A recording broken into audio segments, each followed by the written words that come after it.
ਬਾਪ ਦਾ ਰੁਤਬਾ ਯਾਰੋ ਰੱਬ ਇੰਜ ਦਾ ਇਹ ਬਣਾਇਆ।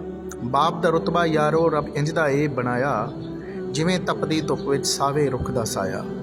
ਬਾਪ ਨੂੰ ਹੱਸ ਕੇ ਵੇਖਣ ਤੇਰਾ ਹੱਜ ਹੁੰਦਾ, ਰੱਬ ਦੇ ਨਬੀ ਆਪੇ ਯਾਰ ਫਰਮਾਇਆ। ਤੇ ਮਾਂ ਬਾਪ ਨੂੰ ਉਫ ਵੀ ਨਾ ਆਖੋ, ਸੁਣੇ ਰੱਬ ਵਿੱਚ ਕੁਰਾਨ ਫਰਮਾਇਆ। ਤੇ ਦੁਨੀਆ ਦੀ ਸਖਤੀ ਆਪਣੀ ਕੰਡ ਤੇ ਝੱਲ ਕੇ, ਦੁਨੀਆ ਦੀ ਸਖਤੀ ਆਪਣੀ ਕੰਡ ਤੇ ਝੱਲ ਕੇ, ਤਕਲੀਫ ਦੀ ਦੁੱਪ ਤੋਂ ਤੈਨੂੰ ਯਾਰ ਬਚਾਇਆ। ਜ਼ਹਿਰ ਦੁੱਖਾਂ ਦਾ ਕੱਲਾ ਹੀ ਪੀ ਜਾਂਦਾ ਸੀ, ਜ਼ਹਿਰ ਦੁੱਖਾਂ ਦਾ ਕੱਲਾ ਹੀ ਪੀ ਜਾਂਦਾ ਸੀ, ਤਾਈਓਂ ਕੋਈ ਦੁੱਖ ਸਜਣਾ ਤੇਰੇ ਵੱਲ ਨਹੀਂ ਆਇਆ।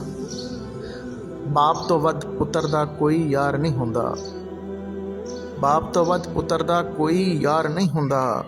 ਬੜੀ ਦੇਰ ਬਾਅਦ ਸਾਨੂੰ ਸਮਝ ਸਜਣਾ ਆਇਆ, ਉਹਦੀ ਤੇਰੇ ਤੇ ਕੀਤੀ ਸਖਤੀ ਫਾਇਦਾਮੰਦ ਸੀ।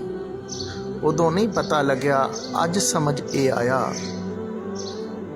ਤੇ ਹੋ ਜ਼ਲੀਲ ਗਿਆ ਇਸ ਦੁਨੀਆ ਤੇ ਸਜਣਾ, ਜਿਸ ਵੀ ਬਾਪ ਦੇ ਹੁਕਮ ਨੂੰ ਠੁਕਰਾਇਆ। ਤੇ ਸ਼ਾਦ ਰੱਬ ਤੋਂ ਇਹ ਹਰਦਮ ਦੁਆ ਮੰਗਦਾ, ਸ਼ਾਦ ਰੱਬ ਤੋਂ ਇਹ ਹਰਦਮ ਦੁਆ ਮੰਗਦਾ।